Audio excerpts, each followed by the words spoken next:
Bonjour à tous et bienvenue dans cette matinale un petit peu spéciale. Vous le voyez, je ne suis pas dans mon setup habituel, je ne suis pas dans mon home studio car je suis à Berlin pour le Super Bowl. Je suis dans ma chambre d'hôtel, tout simplement. Je viens de passer donc la journée dans ce salon et puis, comme d'habitude, dans toutes les matinales, j'ai sélectionné 4 news. Voilà, je vous ai fait 4 petites vidéos. Là, je viens de finir de les monter. Vous allez voir, c'est très très cool.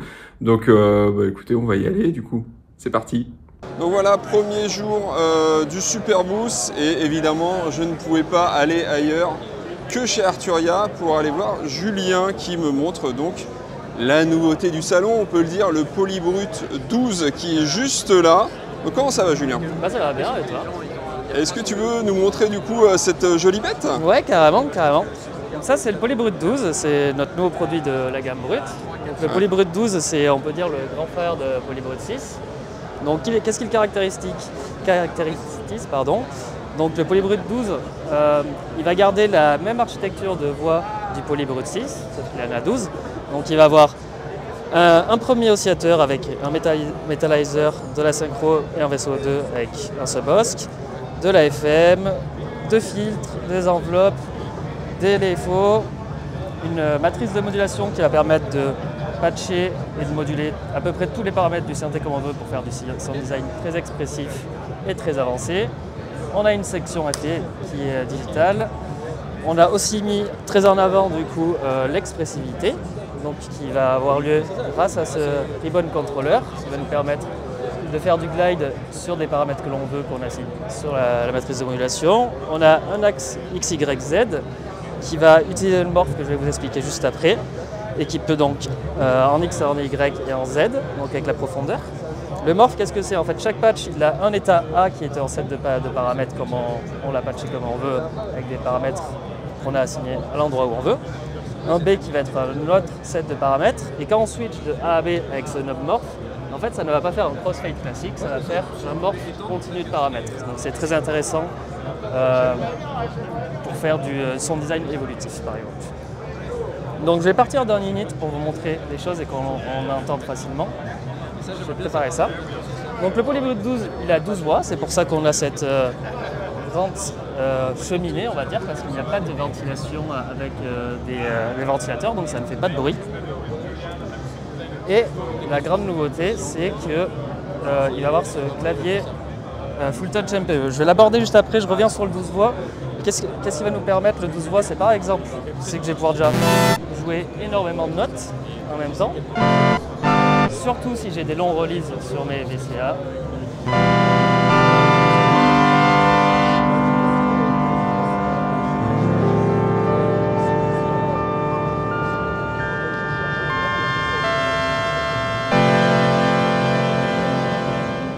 Voilà, ou si j'aime holder par exemple.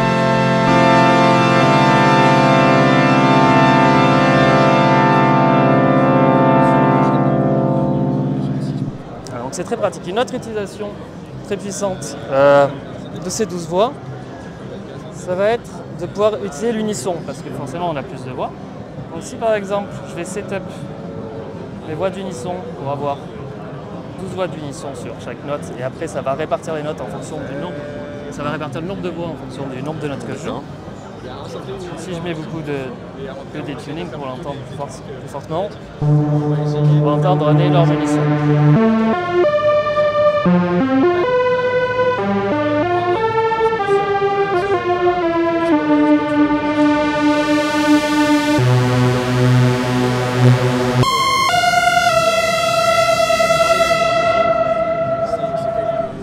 Voilà. Donc ça c'était pour la partie 12 voix. Maintenant on va rentrer dans la partie de notre nouveau clavier. Donc ce clavier, c'est important de comprendre qu'à la base on a voulu déjà faire un clavier qui a un toucher beaucoup plus premium, très agréable au jeu, très sensitif. Et on voulait avoir du poly aftertouch, donc qui fait et du mono aftertouch et du poly aftertouch et des nouveaux modes d'aftertouch qu'on a développé avec une nouvelle technologie qui s'appelle le full touch que je vais vous montrer juste après. Donc c'est important de se dire que les utilisateurs peuvent aussi trouver leurs utilisations classiques sans envie d'un mono aftertouch. Donc par exemple, je vais setup via la matrice de modulation, je vais assigner au filtre l'aftertouch. mettons un amont à 100% par exemple. Se mettre un peu de reverb pour que ce soit un peu plus agréable. Donc là je suis en mode aftertouch. Donc une note suffit pour trigger l'aftertouch de tout le monde. C'est un aftertouch monophonique. Ensuite il y a du poly aftertouch, donc qui va permettre plus d'expressivité. Donc j'ai un signal d'aftertouch par note, un peu comme le classique CS80.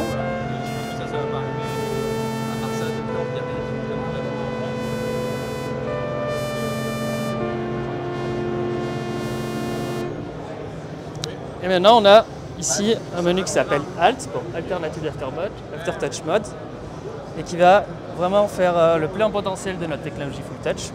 Donc la technologie Full Touch, qu'est-ce que c'est? En fait, notre clavier, maintenant, il est capable de traquer un signal d'aftertouch vraiment du début de la touche au trig, donc vraiment très haut. Vous voyez, si à peine je touche la note, je vais mettre un filtre à fond pour vous en rendre vraiment compte. À peine je l'effleure, je peux trigger une note. Et maintenant, le signal d'aftertouch, j'ai dans ce mode qui est le Full Touch AT, j'ai toute la zone de l'acquis, donc du plus haut de la zone de trig jusqu'en bas, pour pouvoir contrôler mon aftertouch. Ce qui va me permettre énormément d'expressivité.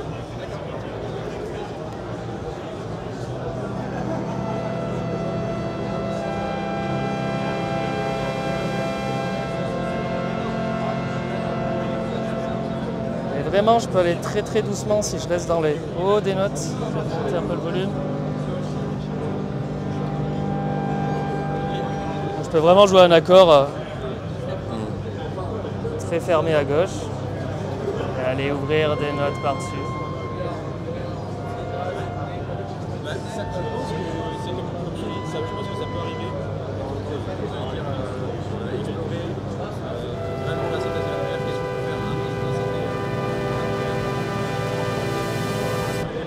Et si je rentre fort directement,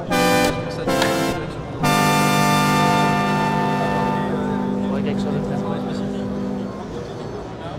Ensuite, on a un mode hotbotch qui s'appelle le Full Touch AT2Z. Donc en fait, ce que ça va faire, c'est que ça va splitter le clavier en deux ranges au niveau de l'aftertouch. Donc on va avoir la zone donc du haut de l'acquis jusqu'à ce qu'on va appeler le classique aftertouch, donc qui est l'ancien mode de aftertouch, le classique, donc on sent bien qu'il y a après un ressort à appuyer et que j'appuie. Et en fait, on va avoir ces deux zones qui sont séparées, donc la full touch qui est ce qu'on appelle la première zone du haut jusqu'à la zone de classique aftertouch ensuite.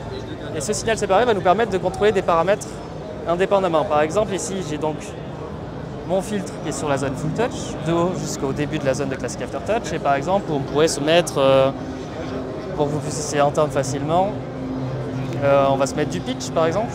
Donc sur la pitch globale, je vais mettre le Z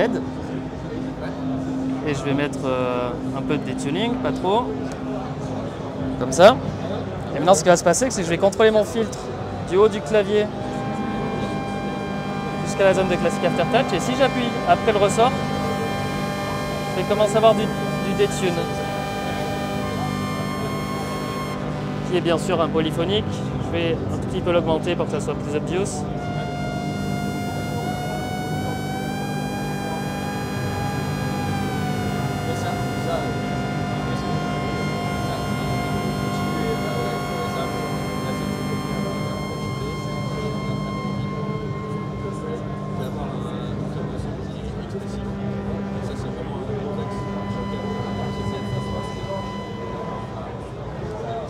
Voilà. Et ensuite, il y a un dernier mode qui s'appelle le Full Touch Envelope.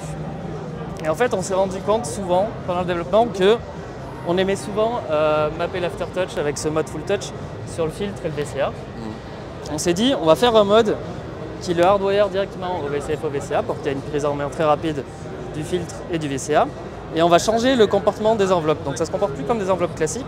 En fait, elles vont changer comment l'aftertouch va reacher la position de mes doigts. En fait, pour vous expliquer simplement, par exemple, je vais désactiver mes modulations parce que maintenant mon VCF et mon VCA est directement hardwire Mon aftertouch est directement hardwire à mon VCF et mon VCA, pardon. Donc si on voit bien que je baisse mon cutoff et que j'utilise mon VCF enveloppement, ça va directement marcher. Et en fait, mes enveloppes vont contrôler comment l'aftertouch va atteindre jusqu'à mes doigts. Donc si je lève de l'attaque, j'ai beau jouer rapidement, à mettre du temps à arriver. Donc je vais pouvoir lisser mon jeu ou changer la façon dont j'ai envie de contrôler mon aftertouch. Le decay va me permettre de faire ça mais dans l'autre sens, donc c'est-à-dire que c'est combien de temps va mettre l'aftertouch à descendre quand je remonte ma note. Le sustain va permettre de maintenir mon aftertouch à une valeur voulue, même si je remonte mes notes vers le haut. Si je me mets un peu de release pour attendre par exemple. On voit qu'il reste un peu monté avant que je finisse d'avoir un note-off. Et le release, ça se sert comme une enveloppe classique, ça va permettre d'avoir un release à la fin de ma note quand je la relâche. Ensuite, on a un slider de vélocité qu'on peut monter. Et celui-ci, en fait, ce qu'il va faire, c'est qu'il va rajouter un petit bloc, un transient de filtre et de VCA si je l'active sur les deux, bien sûr. Je peux les activer indépendamment, que sur le VCF ou sur le VCA. Au début de mon enveloppe. Et en fait, ça va être utilisé en fonction de la vélocité que je vais jouer. Donc, c'est-à-dire que, par exemple, si je joue lentement, je vais avoir donc, une attaque smooth et longue.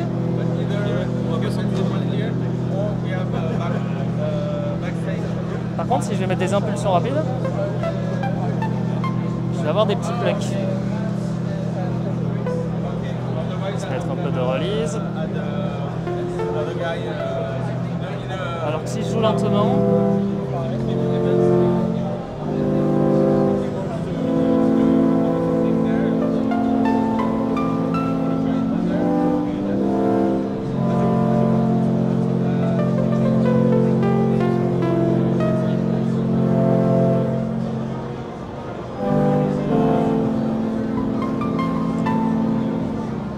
voilà, c'est très pratique parce qu'en quelques settings, on a le contrôle complet des enveloppes, du changement de timbre.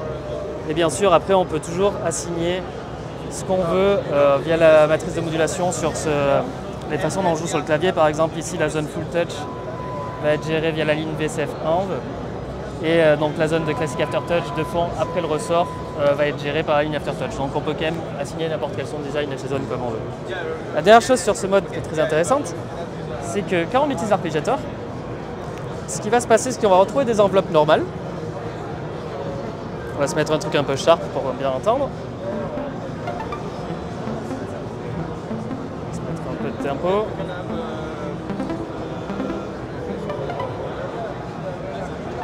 C'est mieux. Et ce qui va se passer maintenant, c'est que quand je vais jouer une note de mon arpégiateur, la première note de mon arpégiateur donc, va bien prendre en compte ma vélocité de la note que j'ai jouée. Et ensuite, les prochains tics de l'arpégiateur, les prochaines notes, vont en fait prendre ma valeur de vélocité. Sauf que dans ce mode, la valeur d'aftertouch est convertie en signal de vélocité. Donc ça veut dire que plus je vais appuyer mes doigts, plus ça va donner de vélocité à chaque note de l'arp. Et du coup, par exemple, vu que c'est mappé à mon VCF et mon VCA, je vais pouvoir contrôler mon VCA et mon VCF juste avec la profondeur de mes doigts sur les touches.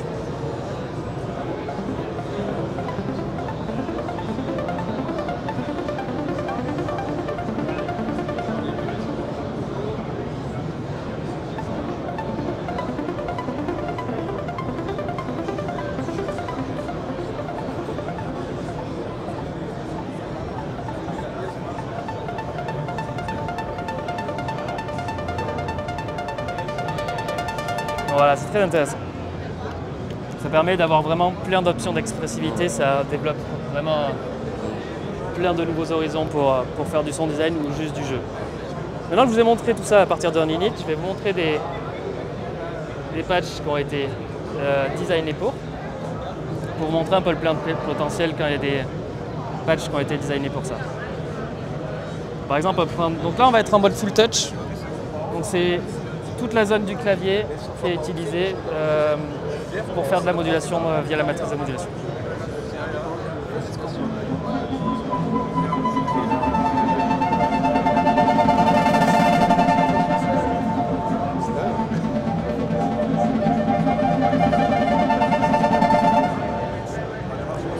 que si je reste en haut là, les modulations sont lentes et le timbre et les fils sont fermés. Et puis je vais appuyer, les modulations vont s'accélérer et le timbre va s'ouvrir.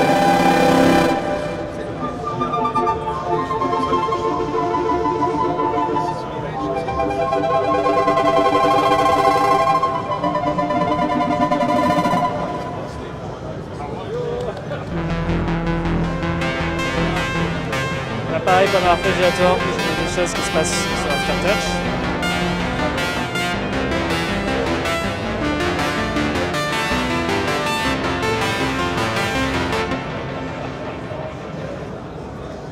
J'aime bien ce patch parce qu'il peut montrer la puissance du synthétiseur grâce à ce clavier en jouant juste une note, tout ce qu'il peut réaliser en son design. Je vais vous montrer. C'est quelque chose de plutôt SFX, un peu atonal. Donc là je joue qu'une note.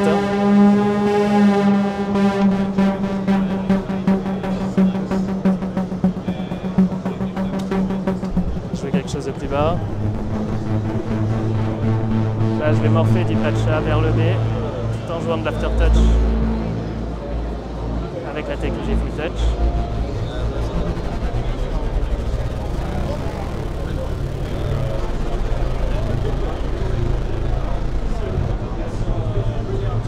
Et bien sûr c'est polyphonique, donc on peut y aller.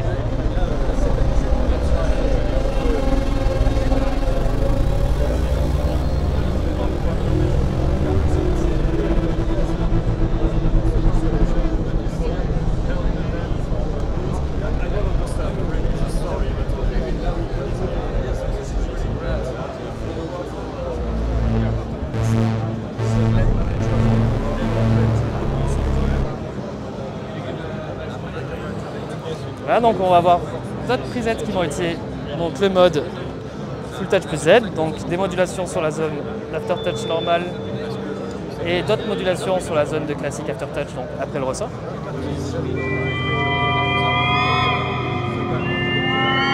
Voilà, des choses qui se passent sur notre zone Full Touch et sur la zone de Z, qui est la classique Aftertouch.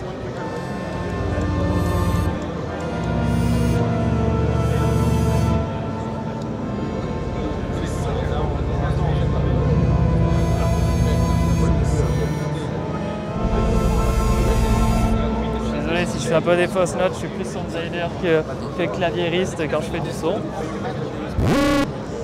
Ici on va avoir une bass un peu Reese bass.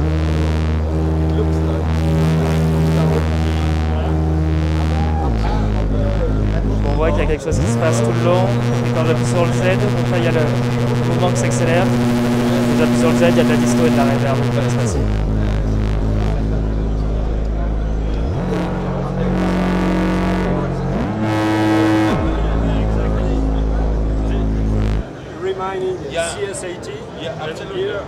Et ça va être donc du full touch enveloppe qui va me permettre de pouvoir jouer du full touch avec la réaction d'Aftertouch comme je l'ai décidé via les enveloppes, ainsi que des plugs si j'ai envie.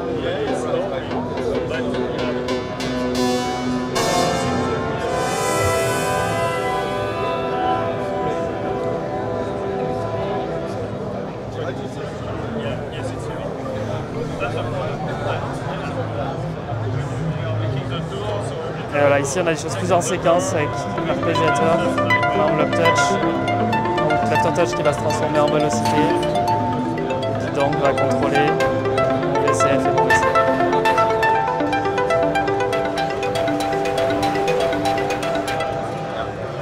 Donc voilà. Super, bah écoute, le merci beaucoup, Polybrut 12. Il faut bien garder en tête du coup que c'est un clavier qui peut garder ses modes normales et c'est vraiment une interface en plus développée qu'on a rajoutée par-dessus le classique et le polyphonic aftertouch. Donc ça permet vraiment de retrouver ces marques directement sur un claviériste de synthé qui n'a jamais touché cette technologie et vraiment prendre facilement en main cette technologie et pouvoir vraiment découvrir un nouvel horizon de possibilités. Bah, merci beaucoup Julien. Je t'en prie. Allez, Avec grand plaisir. Ciao. C'était cool. Et ben voilà, on continue notre petit tour du Superboost et de cette matinale un petit peu spéciale Superboost. Et je suis avec Tom. Hi Tom, how are you? Good, how are you? Good. Et donc Tom, regardez ce qu'il a. Il a un Synthesis, Acoustic Synthesis Phase 8. Donc on en avait vu un petit peu pareil, on était déjà allé voir Korg en fait l'année dernière, où il nous avait présenté ce concept de synthèse acoustique. Et donc là, bah, ça reprend exactement le même principe. Et c'est vraiment très très cool. Donc je ne sais pas si tu peux filmer un petit peu, voir à quoi ça ressemble. Exactement, donc le principe, c'est qu'on a des petites touches. Je ne sais pas si vous entendez bien dans le micro, mais en gros, c'est vraiment de la synthèse acoustique. C'est-à-dire que c'est vraiment physique en fait. C'est des petits trucs qui vont taper sur des lamelles. Donc si vous posez quelque chose sur la lamelle, le son va être différent. Vous voyez, ça a vraiment une action. Je ne sais pas si on entend bien sur la vidéo. Mais donc ce qui montre que c'est vraiment acoustique pour le coup.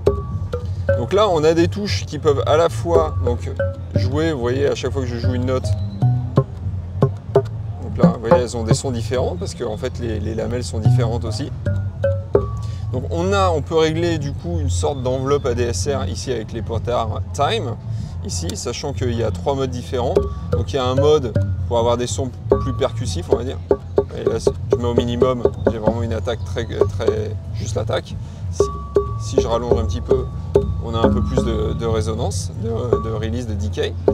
On a ce mode-là, voilà, qui pour le coup peut jouer plus des nappes, des trucs avec un peu moins d'attaque, tout simplement. Et là, c'est un mode où, en fait, très intéressant, on a, ça split en fait en deux, tout simplement le clavier. Et on a d'un côté à gauche, on peut faire une nappe et puis on peut jouer des notes. Les 4 du dessus servent à jouer des notes plus de type pluck, tout simplement. Il y a un drive aussi pour chaque note. Il y a un séquenceur, voilà. Donc là on a enregistré un truc en préalable, mais il y a un petit séquenceur. Le mute, ça fait le mute. On peut quantiser. Qu'est-ce qu'on peut faire d'autre? Il y a le tempo aussi qu'on peut régler aussi. Ça c'est une sorte de drawbar un petit peu. Je ne sais pas si on l'entend bien parce qu'on est dehors, il y a du vent et tout ça. Mais ça fait un peu comme une drawbar, c'est-à-dire que ça va... Je ne sais pas si on l'entend bien. Ça permet d'avoir une espèce de drone finalement. Donc ça c'est très très cool. Et puis voilà, il y a 2 modes, on peut sauver, on peut faire vraiment plein de choses. Donc voilà, bon c'est une vision sommaire parce que voilà, Tom m'a expliqué un petit peu comment ça marchait. En gros, il n'y a pas encore de prix. Normalement, la version finale, c'est dans 1 an. Final version is maybe next year? Maybe next year. We hope so. Okay. Hope so, yeah. Donc, normalement, voilà, la version finale arrive l'année prochaine. Nous, on sera là l'année prochaine au Superboost, évidemment, pour vous montrer tout ça. Et puis, le prix n'est pas encore annoncé. Donc voilà, il y a un côté chez Korg Berlin un peu work in progress, mais on sent que c'est des personnes qui recherchent à faire des choses nouvelles. Et là, pour le coup, je pense que en termes de choses nouvelles, on est servi. Donc voilà, écoutez, nous, on va continuer notre petit tour du Superboost. Et voilà, on est encore au Superboost et on est avec Jason. Salut Jason. Salut. Et regarde ce qu'il a, Jason. Il a un beau TEO5, c'est ça? Le TEO5 de Oberheim, le renouveau d'Oberheim avec un produit accessible. On retrouve dans un châssis compact. Attends, accessible, ça veut dire accessible comment? Accessible, ça veut dire aux alentours de 1 500 €. D'accord. Okay. Ça reste accessible. Qui est pour un Oberheim. Très accessible. Voilà. On va retrouver vraiment l'essence d'Oberheim dans ce synthé, avec vraiment le filtre issu du SEM, avec les différents modes low pass, notch, high pass. On va retrouver aussi le mode band pass directement. Donc c'est un synthétiseur analogique, donc on va avoir des vrais oscillateurs analogiques sur lesquels on va pouvoir cumuler toutes les formes d'ondes simultanément si on le souhaite. On va aussi retrouver sur la petite nouveauté sur le X-Mode classique d'Oberheim. Cette fois, on va retrouver de la synthèse linéaire through zero. Donc ce qui va nous permettre de garder l'accord et de faire vraiment des sons complètement barrés à base de FM. On va retrouver classiquement nos deux enveloppes, on va retrouver un LFO mono, un LFO poly, on va retrouver un petit séquenceur, arpégiateur et compagnie, et puis on va retrouver un multi-effet avec donc toute une gamme d'effets ainsi qu'une reverb dédiée et un overdrive analogique en sortie. Donc voilà, donc on a un châssis très compact. On va avoir le low speed pour pouvoir jouer à deux mains sur un même clavier sur lequel on va pouvoir diviser le clavier pour jouer une octave plus bas ou deux octaves plus bas sur notre main gauche. Et qu'est-ce que j'ai pu oublier? Forcément, c'est un polyphonique, donc polyphonique, 5 voix, d'où le nom, Théo, 5. Donc, ça se tient, jusque-là, c'est ça. On a une grosse matrice de modulation aussi.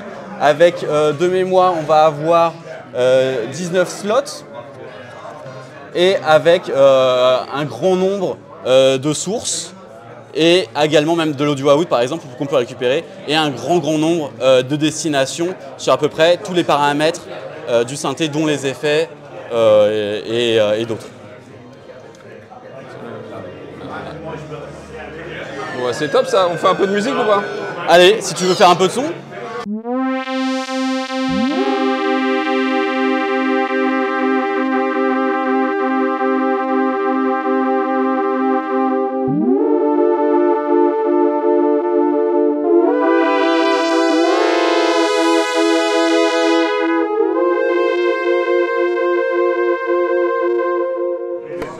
Je fais défiler des sons.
Rock cliché, c'est rigolo ça.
Bon voilà, bon je fais défiler des presets évidemment, je suis pas claviériste, je le rappelle, mais j'essaye, je me suis bien amusé en tout cas.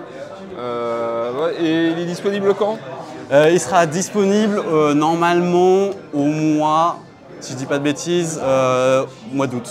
Au mois d'août. Ouais. Ok. Pour les vacances, nickel. On peut partir avec. Comme ça, sous le bras dans Sous la le valise. bras, très bien. Une belle valise hein, quand même. Hein, mais bon, en tout cas, c'est cool. Bon, bah, merci beaucoup. Hein, Mais de rien, de rien. À bientôt. Et voilà, on continue notre petit tour du Superboost de cette matinale spéciale Superboost. Et je suis avec Chris d'Expressive E qui va nous montrer Noisy 2, le retour de la vengeance de la mort. D'accord? Et il a un petit osmose pour contrôler. Alors qu'est-ce que c'est Noisy 2? Est-ce que tu peux nous expliquer? Alors là, le Noisy 2, c'est un synthétiseur software de la prochaine génération, on pourrait dire, à cause de la manière comment c'est intégré avec les contrôleurs MPE, spécifiquement avec l'osmose. On a vraiment pensé beaucoup comment on peut faciliter aux gens d'adapter les gestes, d'adapter la modulation, d'adapter tout ce côté d'interaction avec le son et faciliter comment interagir avec, comment changer les interactions. Je vais juste jouer un preset pour montrer un son basique. C'est un synthé bitimbral comme déjà Noisy 1 et ouais. Là, il y a un côté plutôt dans le côté, disons, analogue.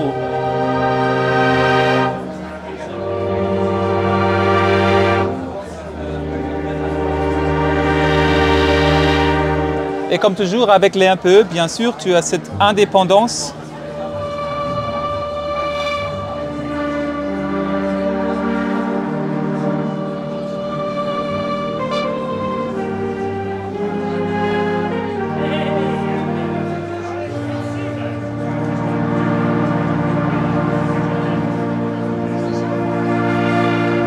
Entre les voix. Cependant, si vous voulez savoir vraiment comment ça sonne, on a plein de vidéos, de trucs que je pense est intéressant peut-être pour les écouteurs.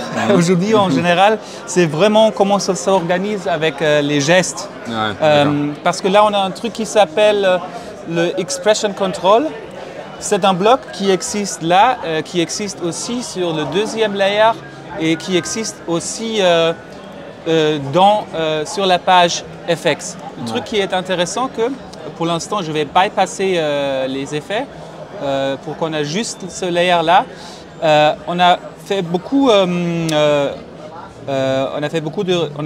réfléchi beaucoup comment on peut moduler les gestes, comment c'est intégré avec le son, les interactions. Je démarre avec l'enveloppe là. Normalement, quand vous avez une enveloppe, vous poussez le keyboard MIDI et ça déclenche une note avec une certaine vélocité. Et bien sûr, ça se fait aussi ici. Vous avez un decay, vous avez un attack, vous connaissez tout ça. Ce qu'on a fait ici, c'est, en plus, vous avez des différents modes de dynamic triggering. Ça veut dire que quand vous poussez, c'est pas toujours au fin du chemin d'une touche. Ouais. Vous pouvez vraiment, n'importe où vous êtes, vous pouvez déclencher des notes, même si j'ai déjà poussé comme ça. Je peux même déclencher un petit impulse. Et c'est possible sur les mouvements comme ça, mais aussi quand on laisse les touches, quand on fait un lift, ça s'appelle dynamic lift. Ouais, quand tu relâches les touches. Ouais. Et c'est possible de le faire aussi comme réaction dans ce qu'on appelle le shake. Et ça, c'est une fonctionnalité qu'avant, on avait seulement dans le moteur de son interne. Ça veut dire que ça réagit comme ça. N'importe où je suis, dans le Key Travel, ça fonctionne même dans l'Aftertouch si on veut. Et on le combine bien sûr avec la côté continuous control, là où vous avez, comme c'est connu déjà peut-être, la pressure et l'Aftertouch. Mais même là, on est capable de balancer, bien balancer. Je veux, par exemple, le set block, il ne s'occupe que de la pressure là, il ne fait rien sur Aftertouch. Ou au contraire, il est seulement déclenché sur l'Aftertouch. On peut le balancer très vite fait et on peut intégrer l'enveloppe. Comme ça, on dit on a quelque chose qui réagit à des shakes, mais en même temps, on a quand même la côté du contrôle continuel. D'accord. Et là, on l'a sur le layer 1, on l'a sur le layer 2 et on l'a aussi sur le page FX. Ça veut dire quand j'utilise là le FX, quand j'ai une idée dans ma tête, disons, je veux bien avoir beaucoup de délai quand je pousse dans l'aftertouch. C'est très facile, je prends juste un des blocs expression, je dis je veux avoir un truc juste sur l'aftertouch, c'est aftertouch 100%, je ne veux pas d'enveloppe dessus. Je prends ça, il y a le couleur, le FX Control 1, je le retrouve ici dans le stéréo mode, dans le delay, je choisis ça, j'augmente la modulation et maintenant quand je pousse, vous avez le délai qui est très actif. Ça veut dire on peut vraiment changer très facilement la balance entre pressure aftertouch. Si on veut avoir une enveloppe, quand c'est déclenche pour le lift, pour le push, c'est le truc qui est modulé. C'est vraiment le cœur là, de la technologie. Et après, vous avez des 500 presets MPE à juste essayer. Il y a plein de vidéos. Vous pouvez 500 presets, c'est juste là le côté vraiment immédiat de contrôler, d'adapter le son selon les gestes, comme vous le voulez. C'est vraiment ça le truc à laquelle on s'est concentré pour grandir tout l'écosystème d'Osmose. Enfin. Et on fera le même système aussi avec les partenariats parce qu'on a plein d'autres manufacteurs de synthé avec lesquels on... par exemple, comme des trucs avec KiloArts, avec Faceplant, on veut dans le futur avoir ce genre d'interaction, de gestes, de modulabilité dans tous nos produits, ce qui enrichit l'expérience pour tout le monde qui est en Osmose, mais aussi d'autres contrôleurs. C'est l'idée là. Donc c'est pas fermé, quoi. C'est ouvert à tout le monde. Ouais, avec les manufacteurs sélectionnés avec lesquels on travaille ensemble, on va bien l'intégrer. Super. Donc c'est disponible. Là, aujourd'hui, c'est disponible. Ouais, il y a un prix d'introduction aussi jusqu'à 15 juin. 15 juin, d'accord. Je pense, ouais. C'est le prochain mois. Et le prix, du coup ça devrait être 89. 40 cents, quand on dit centimes, quand on dit ça en français. Ah ouais, c'est précis. Hein. Et bien sûr, les possédeurs de Noisy 1, il y a aussi une remise. C'est 39 € normalement la tête. Pour l'instant, ouais. Bon, on vous mettra le lien en tout cas pour aller directement sur le site d'Expressively. Loguez-vous pour ceux qui ont déjà la première version, comme ça vous verrez effectivement votre réduction. Merci Chris, à toi pour la présentation. En plaisir. Voilà, cette matinale spéciale Super Boost 2024 est terminée. Moi, je vais pouvoir aller me reposer tranquillement et puis je vous donne rendez-vous du coup la semaine prochaine pour une autre matinale beaucoup plus classique dans mon home studio cette fois-ci. Allez, ciao ciao.